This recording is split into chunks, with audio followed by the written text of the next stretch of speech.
DJ Moral Stories. పేదవాళ్ళపైన ఉన్న చలి కోపం ఇంకా విశ్వాసమైన కుక్క. ఆ కుక్క వాళ్ళిద్దరిని ఎప్పుడూ అరుస్తూనే ఉండేది. 6 సంవత్సరాల పిల్ల విద్య భయపడుతూ ఉండింది. వాళ్ళ అమ్మా నాన్న మైకంలో ఉన్నారు. వాళ్ళ తలలోంచి రక్తం కారుతూ ఉండింది. ఎరా కోటర్ గోపాలు, ముందల నీ దగ్గరున్న కత్తి తీసి దీని కడుపుని చించేయిరా. అప్పుడే ఇది మనల్ని పని చేసుకొనిస్తుంది. లేకపోతే ఇదేదో పెద్ద సింహాలాగా మనల్ని పని చేసుకోనికుండా చేస్తుందేంటి? తొందరగా చంపేయి.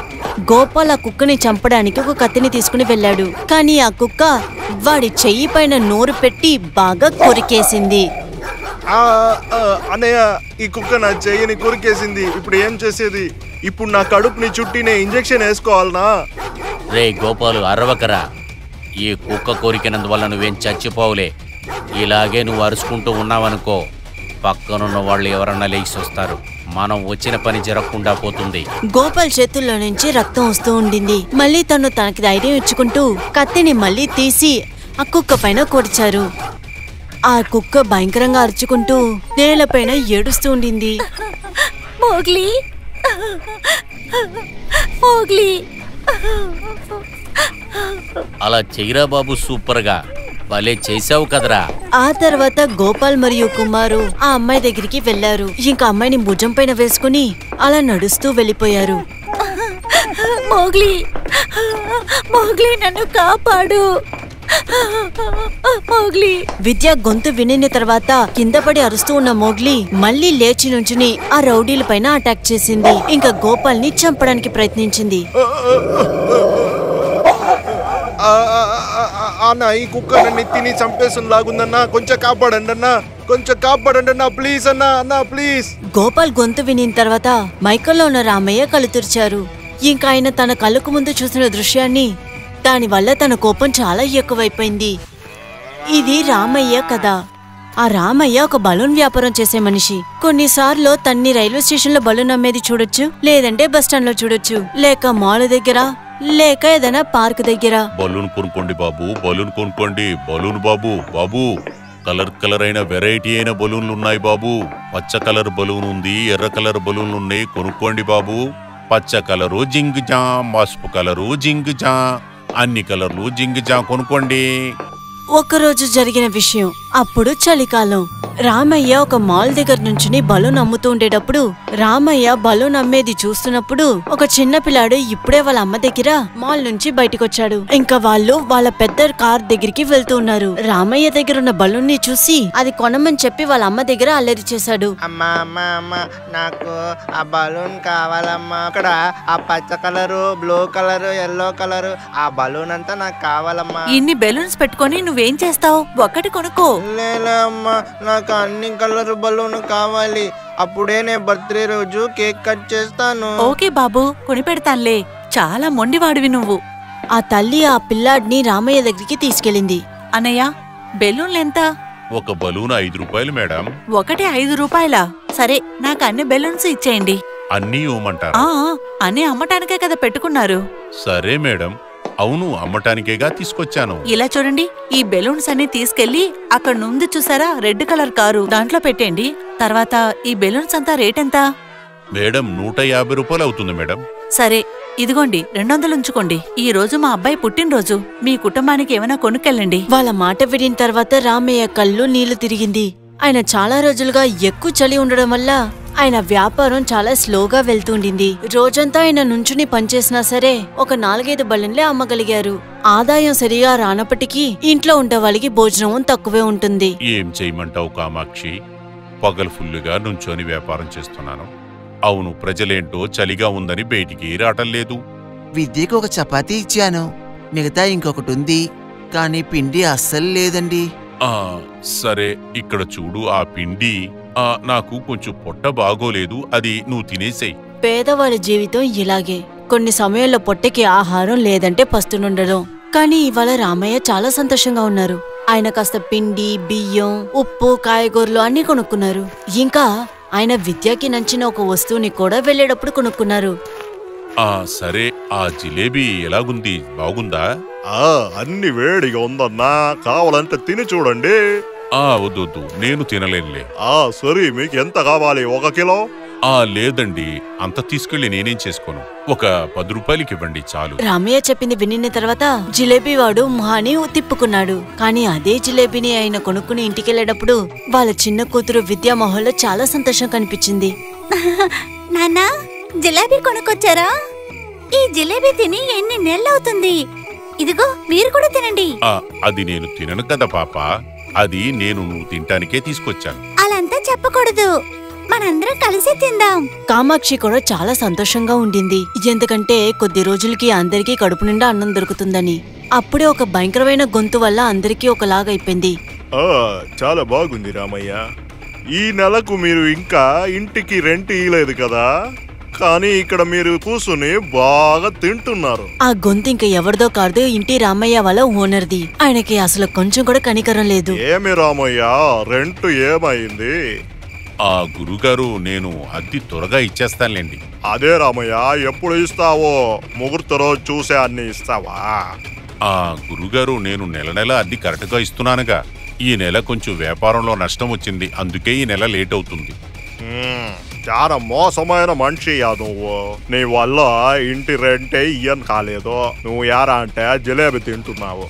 ఇలా చెప్పాక తను విద్యా చేతిలో ఉన్న జిలేబీని తీసి బయట విసిరారు. ఇక్కడ చూడు, నాకు ఇప్పుడే రెంట్ పైసాని ఎత్తి పెడతావు, లేదంటే ఇల్లు ఉడిచిపో. ఇదేమి అనాథ ఆశ్రమం కాదు, నేనేం దేవుడు కాదురా నిన్ను ఇక్కడ ఉచితంగా పెట్టుకునేదానికి. అలాగంతా చెప్పొద్దు గురుగారు. ఇప్పుడు మీరు డబ్బు కావాలంటే నేను ఎక్కడికి వెళతాను? నువ్వు ఎక్కడ వెళ్తావు నాకు బాగా తెలుసు. ఒకటి నీ కిడ్నీని ఎత్తి పెట్టాయి, లేకపోతే నువ్వు ఏం చేస్తావు నాకు తెలీదు. పైసా ఎత్తి పెట్టు. ఆ దుర్మార్గుడు రామయ్య చెప్పింది అసలు విననే లేదు.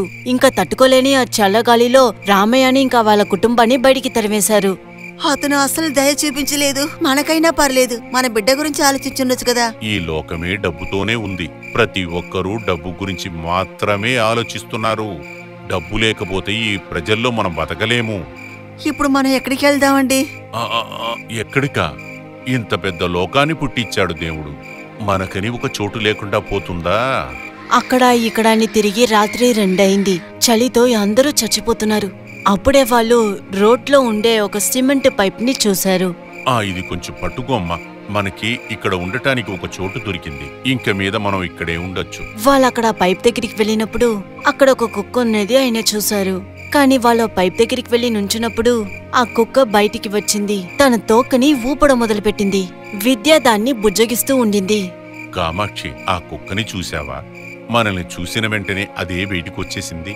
దీన్ని చూస్తుంటే నాకేం అనిపిస్తుందంటే, ఈ కుక్క ఈ మంచులో మీరు ఎక్కడికి వెళతారు, ఇక్కడే ఉండండి అన్నట్లుంది. ఆ చల్లగాలి సమయంలో వాళ్ళందరూ ఆ పైప్ లోపల నిద్రపోయారు. ఏ కుక్కకి వాళ్ళు మోగ్లీని పేరు పెట్టారో దాన్ని వాళ్ళతో పాటే ఆ పైప్లో నిద్రపోపెట్టుకున్నారు. మృగాలకి మనుషులకి మధ్యలో ఉన్న ప్రేమని చూపించడానికి ఇదొక విచిత్రమైన విషయం. ఆ రోజు నుంచి మోగ్లీ ఆ కుటుంబంలో ఒకటిగా అయింది. విద్య వల్ల మౌగ్లీని వదిలి ఒక్క క్షణం కూడా ఉండలేదు. ఇంకా మౌగ్లీను విద్యతో బాగా ఆడుకుంటూ ఉంటుంది. మీకు తెలుసా అండి, మీరు పని మీద వెళ్ళిపోతున్నారు, కానీ మన ఈ మొగ్లీ ఏదో కాపలాదారుళ్లాగా ఈ పైప్ చుట్టూ తిరుగుతూనే ఉంది. ఇక్కడికి రావడానికి ఎవరైనా ప్రయత్నిస్తే ఇది మొరిగి వాళ్ళని తరిమేస్తుంది. మీకో విషయం తెలుసా? ఇక్కడ కొంతమంది రౌడీలు తిరగటం నేను చూశాను. వాళ్ళని మౌలి చాలా దూరం తరిమేశాడు. మన విద్య కూడా రోజంతా మౌలుతోనే ఆడుకుంటోంది.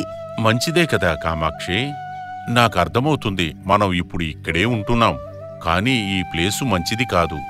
మనం ఏం చేస్తాం? మనకి ఇంకొక ప్లేసు దొరకలేదు కదా. నీకు ఇంకోటి తెలుస్తుందా?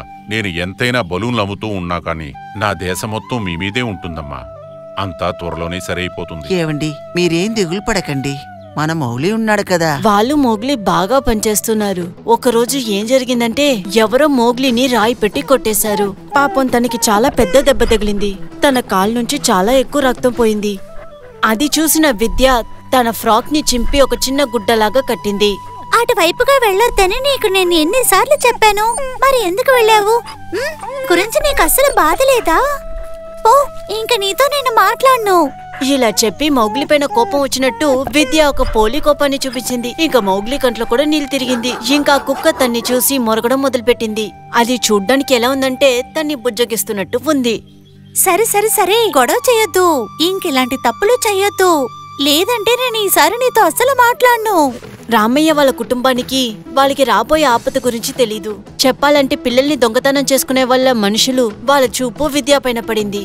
ఆ సమయంలోనే విద్య మోగ్లీతో కలిసి ఆడుకుంటూ ఉండింది. కొద్ది రోజులకి విద్యని చూస్తూనే ఉన్నారు. అప్పుడే విద్య తన కుటుంబంతో కలిసి పైప్ లోపల ఉంది అనే విషయం తెలిసింది. ఏమయ్యా అట్లా చూస్తున్నావు? ఈ బిడ్డని ఇక్కడి నుంచి తీసుకెళ్లేదిలో ఏం రిస్క్ లేదు. ఎందుకంటే ఇక్కడ మనుషులు నడమాటం ఉండదు. నువ్వు చెప్పేది సరేరా, కానీ ఈ కుక్కని మనం ఏం చెయ్యాలి? అవే అయ్యా నువ్వు కుక్కలకంతా భయపడుతున్నావు ఎందుకయ్యా? సాధారణ కుక్కని చూసి భయం. అప్పుడెందుకు నువ్వు అడవిలోకి పరిగెట్టుకుంటూ వెళ్ళావు? అదే నిన్ను బాగా తరిమింది కదా. ఆ రోజు నేను రాయితో కొట్టకపోతే నువ్వు అయిపోయి ఉండేవాడివి. అంతటితో నీ పని ఫినిష్ అయిపోయేది. గోపాలు కుమారు అన్ని ఏర్పాట్లతోనూ విద్యాని కిడ్నాప్ చేయడానికి ఒక చోటుకొచ్చారు. ఒక కర్ర తీసి రామయ్య తల మీద కొట్టారు. అలాగా కామాక్షి తలపైన కొట్టారు. ఆ విధంగా వాళ్ళు స్పృహ తప్పిపోయారు. కానీ మోహి వాళ్ళని చూసి అరిచింది. వాళ్ళు కళ్ళు తెరిచి మోహి పరిస్థితిని చూశాక రామయ్యకి చాలా కోపం వచ్చింది. ఇంకా ఆయన ఒక కర్ర తీసుకున్న రౌడీల్ని కొట్టేశారు. కొట్టండి నాన్న, బాగా కొట్టండి, వాళ్ళని బాగా కొట్టండి. వాడు మోగ్లీ కడుపులో కత్తి పెట్టి పొడి చేశాడు. వాడు నన్ను కిడ్నాప్ చేయాలనుకున్నాడు. కామాక్షి కూడా మైకల్ నుంచి బయటికి వచ్చారు. ఆవిడ అరిచి గోల చేసి అందరినీ ఇక్కడికి పిలిచారు. కొద్దిసేపు తర్వాత అక్కడికి పోలీసులు వచ్చారు. పోలీసులు వాళ్ళని చూసిన వెంటనే కనిపెట్టేశారు. ఎందుకంటే వాళ్ళు కూడా పిల్లల దొంగల్ని వెతుకుతూ ఉన్నారు.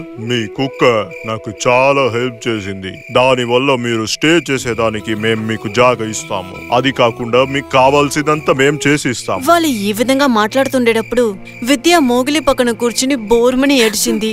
మోగ్లీ లేగు లేగు నాన్న, మోగ్లీ లేవటం లేదు.